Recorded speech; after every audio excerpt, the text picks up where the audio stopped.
आज अगर मैं इस 100 रुपए के नोट को फाड़ता हूँ तो मैं सरकार द्वारा किया गया वादा इस नोट के समर्थन में जो इसे वैल्यू देता है उस पर भरोसा नहीं करता हूँ। लेकिन आज से 100 साल पहले अगर मुझे ऐसा करना होता तो मुझे 100 बार सोचना होता। ऐसा क्यों? आइए समझते हैं इस वीडियो में। नमस्कार दोस्तों, स्वागत है आपका मेरे चैनल बीइंग मनी वाइज पर। आज हम इस वीडियो में गोल्ड स्टैंडर्ड ऑफ मनी का गहराई से अध्ययन करेंगे। मुद्रा का स्वर्ण मानक, एक ऐसी मॉनेटरी सिस्टम जिसने ग्लोबल इकोनॉमीज पर शासन किया लेकिन बाद में इसे छोड़ दिया गया। हम जानेंगे कि ये गोल्ड स्टैंडर्ड क्या होता है, ये कैसे काम करता है, इसके एडवांटेजेस डिसएडवांटेजेस क्या हैं और समझेंगे कि क्यों गोल्ड स्टैंडर्ड को त्याग दिया गया।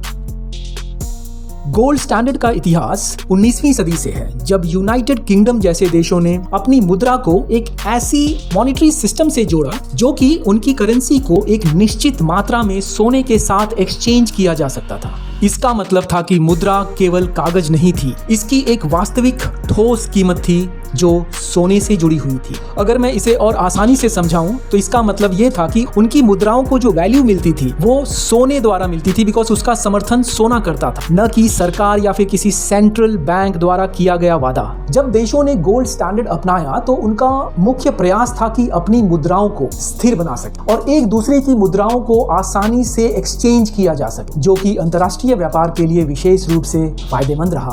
अब 20वीं सदी की शुरुआत तक दुनिया की अधिकांश बड़ी अर्थव्यवस्थाएं गोल्ड स्टैंडर्ड पर थीं, जिससे ग्लोबल फाइनेंशियल स्टेबिलिटी बनी रहती थी। तो गोल्ड स्टैंडर्ड काम कैसे करता था? सिद्धांत रूप से यह बहुत ही सरल था।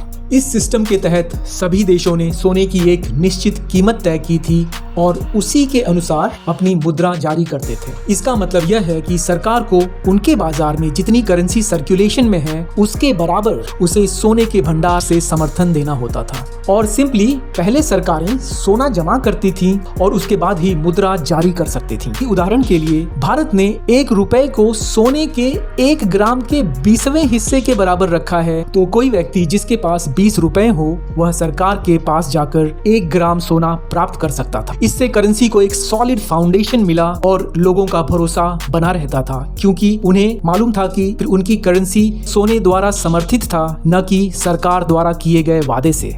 अब आप समझ गए होंगे कि कोई भी आदमी 100 साल पहले अपनी करेंसी को फाड़ने को तैयार क्यों नहीं होता। गोल्ड स्टैंडर्ड के कई फायदे थे। सबसे पहले करेंसी को स्टेबिलिटी दी, और जैसा हमने देखा कि हर देश की करेंसी सोने से जुड़ी हुई थी, इसलिए एक्सचेंज रेट ज्यादा अनुमानित थे, जिसके कारण अंतर्राष्ट्रीय व्यापार और निवेश काफी सुरक्षित बन गए थे। और गोल्ड स्टैंडर्ड का दूसरा इंपॉर्टेंट फायदा यह था कि इसने इन्फ्लेशन को कंट्रोल करने में मदद की, क्योंकि सरकारें तब तक पैसा नहीं छाप सकती थीं जब तक कि उनके पास और अधिक मात्रा में सोने का भंडार न हो। इससे ये होता था कि मुद्रा की जो सप्लाई थी बाजार में वो सीमित रहती थी और इन्फ्लेशन को आसानी से कंट्रोल किया जा सकता। आइए मुद्रास्फीति को मैं एक बहुत ही मजेदार उदाहरण से समझाता हूँ। मान लीजिए आपके पास 1 गिलास जूस बनाने का केवल एक ही शैसे बचा है और आप उससे जूस बना लेते हैं, और उसी वक्त आपका एक दोस्त आ जाता है, तो आप 2 काम कर सकते हो। जूस की क्वालिटी मेंटेन करते हुए आप आधा आधा बांट कर पी सकते हो, या फिर पानी मिलाकर जूस की क्वालिटी को कॉम्प्रोमाइज करते हैं और फुल ग्लास जूस पी लेते हैं। तो अगर आप पानी मिला रहे हैं जूस में तो आप जूस की क्वालिटी को कम कर दे रहे हैं, उसका टेस्ट, उसकी मिठास वो कम हो जा रही है। ठीक वैसे ही अगर आज सरकार जितनी करेंसी सर्कुलेशन में है बाजार में उतनी ही एक्स्ट्रा छपाई कर देती है और बाजार में जारी कर देती है, तो होगा क्या? जैसे जूस की वैल्यू या उसकी क्वालिटी जो है पानी डालने से कम हो गई थी, वैसे ही यहाँ पर पैसे की वैल्यू कम हो जाएगी। और अगर आप एक चीज जो 100 रुपए की मिल रही थी बाजार में, उसे अब आप लेने जाएंगे तो क्या होगा? अब ये होगा कि आपको उसके बदले अब 120, 130, 140 रुपए देने पड़ सकते। इसे कहते हैं इन्फ्लेशन या फिर मुद्रास्फीति, और यह महंगाई बढ़ने का कारण है। नाउ गोल्ड स्टैंडर्ड का एक तीसरा जो महत्वपूर्ण फायदा था वो यह था कि मुद्राएं जो थी, जैसा हमने देखा कि वह किसी ठोस वस्तु जैसे सोना उसके द्वारा समर्थित थी, न कि सरकार द्वारा किए हुए वादे से। तो लोगों को अपनी मुद्रा पर ज्यादा भरोसा था, उसकी कीमत उन्हें महसूस होती थी, और लोग कह सकते थे कि भाई मेरी जेब में केवल एक कागज का नोट नहीं है बल्कि खजाने का टुकड़ा है। पर गोल्ड स्टैंडर्ड परफेक्ट तो हो नहीं सकता है, इसकी भी कुछ कमियां रही होंगी जिसके कारण इसे छोड़ दिया गया। सबसे पहले इसने अर्थव्यवस्थाओं को कठोर बना दिया, रिजिड बना दिया था। अर्थात सरकार उतना ही पैसा छाप सकती थी जितना कि उसके पास गोल्ड का रिजर्व हो, और सरकार को देश के विकास के लिए पैसा चाहिए। प्रॉब्लम यहाँ पर ये आ जाता है कि उसके पास करेंसी है ही नहीं। क्यों? क्योंकि उसके पास गोल्ड रिजर्व ही नहीं, और इसके कारण आर्थिक विकास रुक जाता था। और मान लीजिए कोई आर्थिक संकट आ गया, जैसे युद्ध या फिर अर्थक्वेक या फिर बाढ़, और यहाँ पर सरकारों को इस काफी मुश्किलों का सामना करना पड़ता था। गोल्ड स्टैंडर्ड का जो दूसरा नुकसान था वह था डिफ्लेशन रिस्क। ये इन्फ्लेशन का उल्टा होता है। चूंकि करेंसी की जो सप्लाई थी वो लिमिटेड हुआ करती थी, इसके कारण अक्सर कीमतें घट जाया करती थी। नाउ ये सुनने में तो अच्छा लग रहा है कि आपको चीजें अब सस्ती में मिल रही हो, पर व्यवसायों के लिए ये काफी ज्यादा नुकसान हुआ करता था। और यह गोल्ड स्टैंडर्ड कठिन समय में बेरोजगारी बढ़ा देती थी। और अंत में गोल्ड स्टैंडर्ड का एक बड़ा नुकसान यह था कि वह रिसोर्स इंटेंसिव थी। सोना हम सभी को मालूम है एक भारी धातु है। इसे प्राप्त करने के लिए इसका खनन करना पड़ता है, माइनिंग करनी पड़ती है, देन इसका ट्रांसपोर्टेशन भी काफी ज्यादा महंगा है, देन भंडारण भी खर्चीला है, और इन सभी प्रोसेसेस के दौरान इसको अत्यधिक सुरक्षा की जरूरत पड़ती है। और यही कारण है कि gold standard resource intensive. So gold standard सरकारों से कहता होगा कि भाई मैं रॉयल हूँ, मेरा रखरखाव तुमसे न हो पाएगा। अगर आपने मेरा एक एपिसोड जिसका नाम है पैसों की विशेषताएं नहीं देखा है तो उसे देखिएगा, और इसमें हम लोगों ने बिटकॉइन, फिएट और गोल्ड को कंपेयर किया है। और जब पोर्टेबिलिटी की बात आती है तो उसमें गोल्ड को सबसे लोएस्ट ग्रेड मिला है। तो गोल्ड स्टैंडर्ड को क्यों छोड़ दिया गया?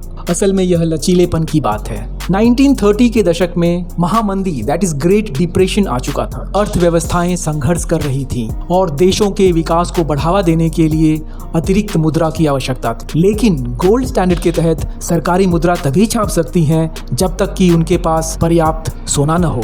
सो इन्हीं प्रतिबंधों को दूर करने के लिए अधिकांश देशों ने, जिसमें अमेरिका भी शामिल था, 1930 के बाद से गोल्ड स्टैंडर्ड को छोड़ना शुरू कर दिया था। उन्होंने पाया कि फिएट मुद्रा प्रणाली काफी फ्लेक्सिबल है। यहाँ पर जो मुद्रा है उसे किसी चीज का समर्थन की जरूरत नहीं है। वहाँ पर केवल सरकार को एक वादा करना पड़ता है और लोगों को उस वादे पर भरोसा करना पड़ता है। सरकार जितना पैसा चाहती थी उतना छाप सकती थी। सो फिएट मनी प्रणाली से सरकारों को अपनी अर्थव्यवस्था पर अधिक नियंत्रण मिल चुका था। गोल्ड स्टैंडर्ड को अंतिम झटका 1971 में लगा, जब अमेरिकन प्रेसिडेंट रिचर्ड निक्सन ने अमेरिका को आधिकारिक रूप से गोल्ड स्टैंडर्ड से अलग कर दिया। और अधिकांश देशों के लिए गोल्ड स्टैंडर्ड ऑफ मनी का यही अंत था। और तब से हम फिएट मुद्रा प्रणाली पर काम कर रहे हैं, जहां पर मुद्रा की वैल्यू सरकार और केंद्रीय बैंक निर्धारित करती है। सो हम कह सकते हैं बस ट्रस्ट मी ब्रो वाला मॉडल चल रहा है। बस डिजिटल नंबर, रंग बिरंगे नोट और एक सामूहिक विश्वास कि हाँ भाई ये असली है। लेकिन इस सिस्टम का फायदा यह था कि सरकारें जरूरत के हिसाब से पैसा छाप सकती थीं, इकोनॉमी को त्वरित ट्रीटमेंट दे सकती थीं और कभी कभी ज्यादा छाप देती थी, जिससे हमें मिलता था इन्फ्लेशन का फ्री गिफ्ट। सो दोस्तों, गोल्ड स्टैंडर्ड ऑफ मनी एक सख्त लेकिन भरोसेमंद सिस्टम था जो मुद्रा स्थिरता और विश्वास देता था, लेकिन सरकार को सांस नहीं लेने देता था। अब हमारे पास फिएट मनी सिस्टम है, एक फ्लेक्सिबल, मूडी और बस मान लो वाला सिस्टम।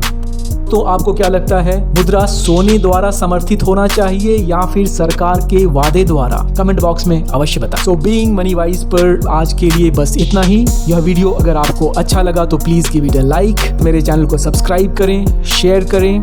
मिलते हैं नेक्स्ट वीडियो में।